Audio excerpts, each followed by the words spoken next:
la propriété, qu'ils soient également répartis. Ce qui n'est pas simple, et ce qui est une idée en même temps farfelue. Pourquoi est-ce que dans une communauté humaine, il faudrait agir pour que, je prends les expressions grecques, le pouvoir soit déposé en meso, soit placé es meson, ou demeure en meso, soit au centre, et qu'on le met au centre pour que précisément personne ne puisse mettre la main dessus.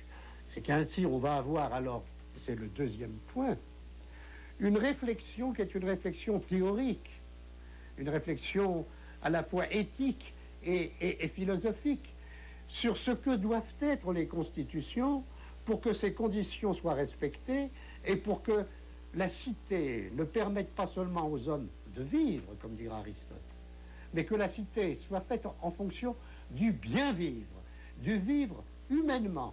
Et vivre humainement, ça veut dire que chacun va participer à ce plan politique, que chacun sera un homme politique, puisque c'est la définition même de l'homme chez Aristote. L'homme est un animal politique.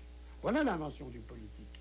On est réellement un homme que si on participe à cette espèce de gestion commune sans être esclave de personne. L'autocratie, c'est ne dépendre de personne. Alors, ce plan-là, il prend des formes différentes suivant qu'on a une démocratie ou qu'on a une oligarchie. Je n'entre pas dans les détails. L'essentiel, c'est ça.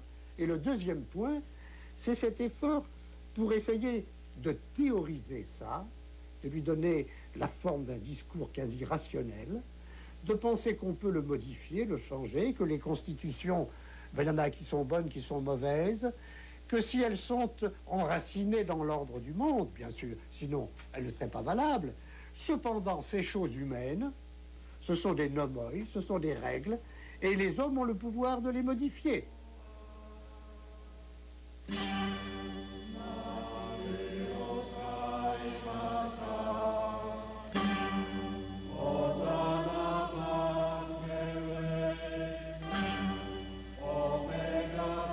Le politique, parce que, c'est pas par hasard qu'Aristote nous dira que l'homme est un animal politique.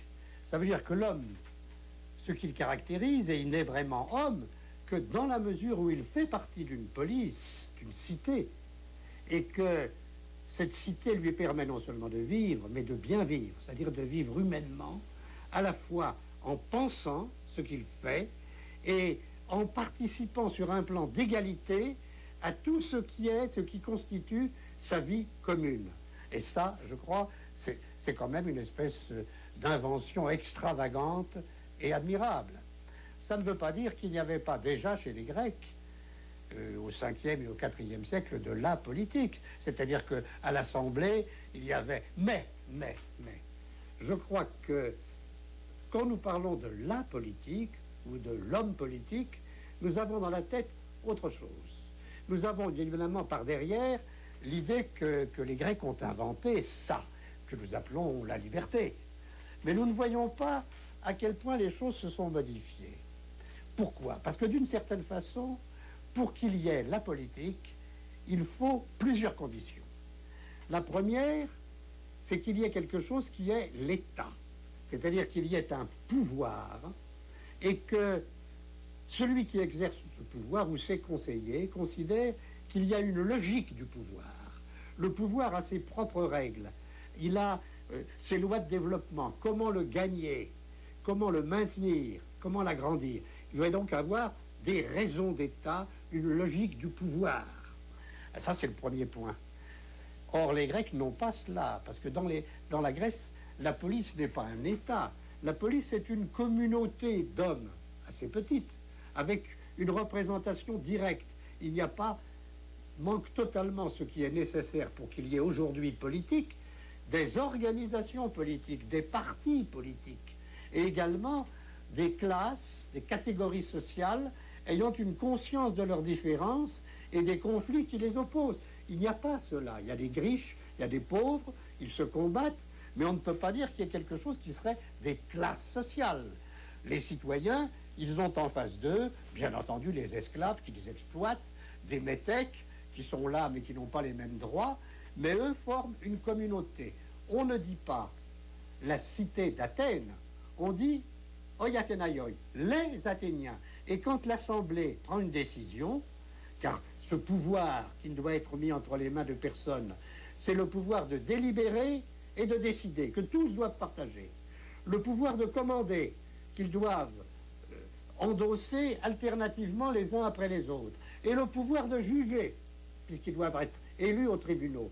Eh bien, tout ça, c'est ce qu'ils ont en commun et qui constitue les Athéniens.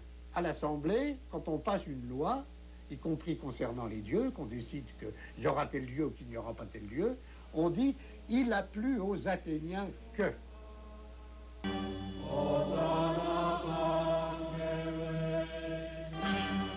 L'État implique en face d'elle qu'il y a des individus et que ces individus, ils ont eux-mêmes des droits.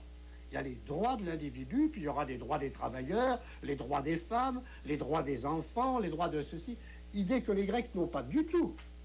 Vous êtes animal politique, vous échappez à la domination, vous gérez des affaires communes, eh bien l'affaire est réglée, il n'y a pas la notion de droit. Vous avez des obligations et surtout, vous avez cette espèce de garantie que personne ne peut vous tyranniser dans votre vie. Donc, en face des individus et des droits. Et puis, il n'y a pas de politique s'il n'y a pas en face de l'État et rassemblant les individus autour de certains thèmes, des organisations. Il y a un jeu politique. Il y a des règles de ce jeu politique qui peuvent varier, mais qui ont une certaine constance à partir du moment où il y a l'État, les individus et les organisations politiques. Donc, nous sommes, si je peux dire, dans un contexte qui n'est pas le même. Et en ce sens, par exemple, en face de cette logique de l'État, de cette façon pour le pouvoir de se penser comme ayant en lui-même sa justification et ses propres fins, et qu'il, par conséquent, le pouvoir doit agir en fonction de ce qui est sa propre raison d'État. En face, les individus, les groupes, beaucoup essayent de s'emparer de cet État et d'entrer dans la logique du pouvoir, mais il y a en même temps la nécessité de contre-pouvoir ou de séparation du pouvoir. La politique s'instaure quand en face de cet État et de son pouvoir sont pensées en même temps les exigences de séparation des pouvoirs. Par exemple, le pouvoir judiciaire. Il faut qu'il y ait un pouvoir judiciaire qui ne soit pas entièrement intégré dans la raison d'État. Impossible en Grèce, puisque les tribunaux et les juges sont exactement sur le même plan et élus dans les mêmes conditions que les magistrats. Le pouvoir commun, c'est tout cela en même temps. C'est ce qui réglemente la vie de la communauté. Donc là encore, nous sommes dans un contexte différent. Et par conséquent, le problème qui se pose, le problème de l'éthique, en face du pouvoir de l'État, en face des droits des individus, du jeu des organisations politiques avec la dialectique des fins et du moyen, des contre-pouvoirs, une question ne peut pas ne pas se poser. Quel est le rôle de l'éthique? Comment est-ce que les valeurs morales s'insèrent dans les droits des individus et dans le pouvoir de l'État?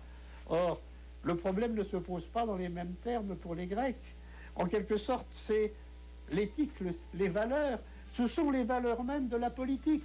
C'est cette nécessité de préserver le pouvoir d'une domination quelconque qui constitue la base et le moteur de toute la vie sociale.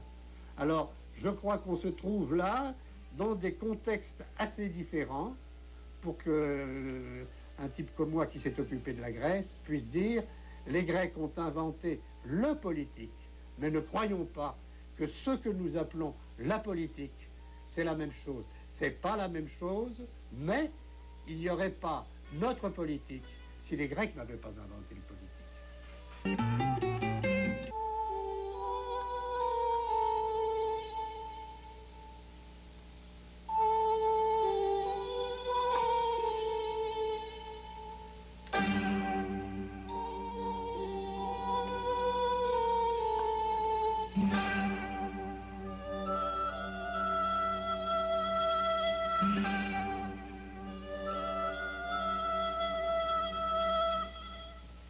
Jean-Pierre Vernocq, quels sont les signes annonciateurs de l'apparition de la philosophie? Signe annonciateur. est-ce que ce sont des signes annonciateurs? Est-ce que, au fond, la philosophie, pris au sens large, parce que le terme, vous savez, il est daté, le philosophe, c'est celui qui aime la sagesse, et qu'un homme comme Platon, par la bouche de Socrate, opposera aux philosophes des générations précédentes, qui eux s'appellent des sophoïs, qui pensent qu'ils sont des sages, qu'ils savent. Tandis que la philosophie, c'est au moment où on met en question ce prétendu savoir qu'on prétend posséder.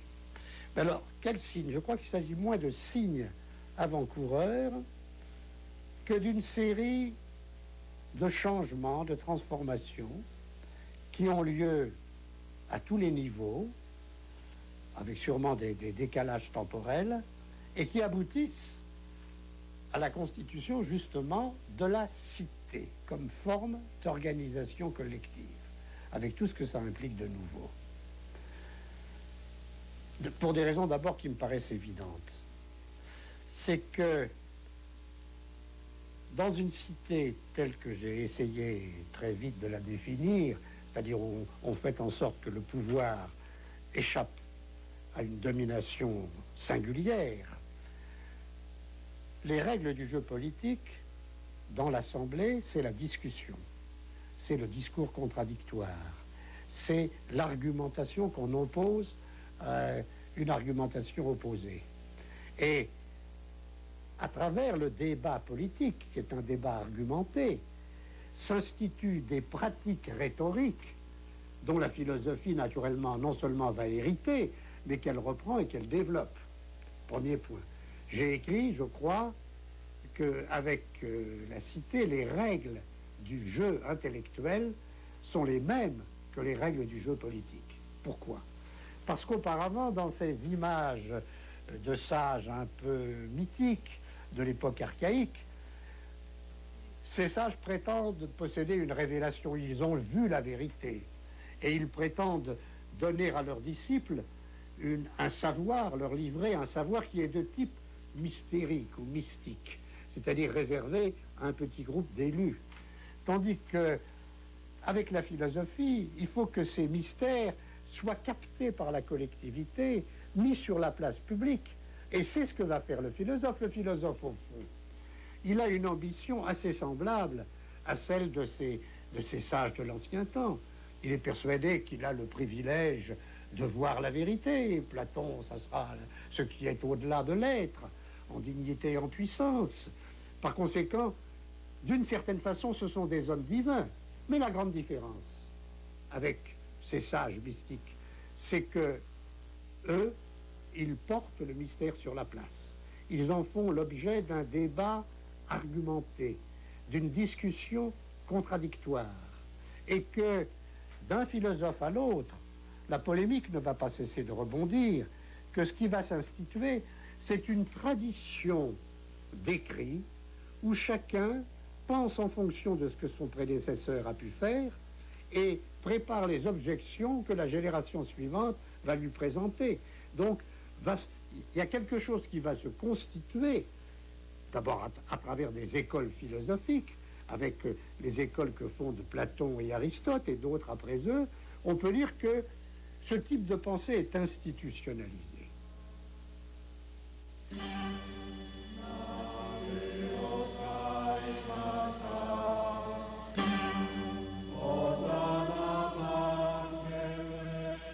Alors ce type de pensée qui est en rapport avec la cité est en rapport aussi avec d'autres changements fondamentaux dont la cité est solidaire. D'abord l'écriture.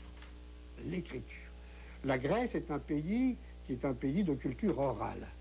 L'écriture est tardive, elle apparaît vers le 8e siècle, en empruntant ces types d'écrits aux Phéniciens. Bon, cette écriture est une écriture phonétique, c'est aussi une chose très importante. C'est-à-dire que l'écriture n'a pas de valeur symbolique ou idéographique, que l'écriture, elle est en quelque sorte l'imitation du flux de la parole. Et par là même, elle est beaucoup plus facile. De sorte que l'écriture va jouer sur le plan politique et sur le plan de la pensée un rôle très différent de ce qu'était l'écriture en 1200, au moment où les palais mycéniens antérieure à la civilisation de la police s'écroule.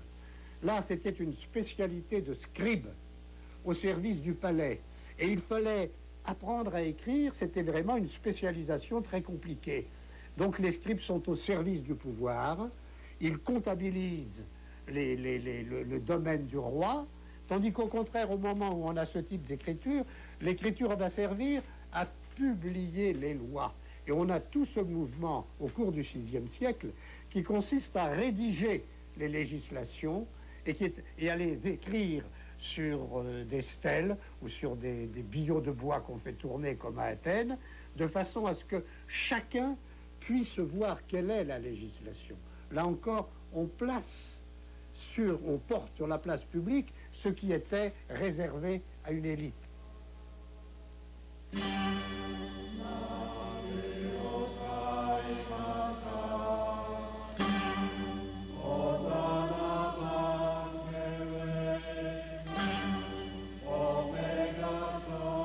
Alors, tous ces éléments vont jouer, et je crois que quand même le démarrage, c'est dans les cités grecques d'Asie mineure, dans les cités grecques ioniennes, à Milet, le fait qu'on voit arriver au VIe siècle, vers le début du VIe siècle et tout au cours du VIe siècle, toute une lignée de philosophes qu'on appellera physiciens, qui s'intéressent de la nature, qui vont écrire en prose, contrairement aux poètes antécédents, qui vont écrire certains textes, qui vont les discuter et dont on peut caractériser l'effort en disant que même s'ils reprennent, comme on l'a montré, certains thèmes cosmogoniques antérieurs, l'essentiel, c'est que pour eux, le monde est vu comme de la physis, c'est-à-dire comme de la nature. C'est-à-dire que les dieux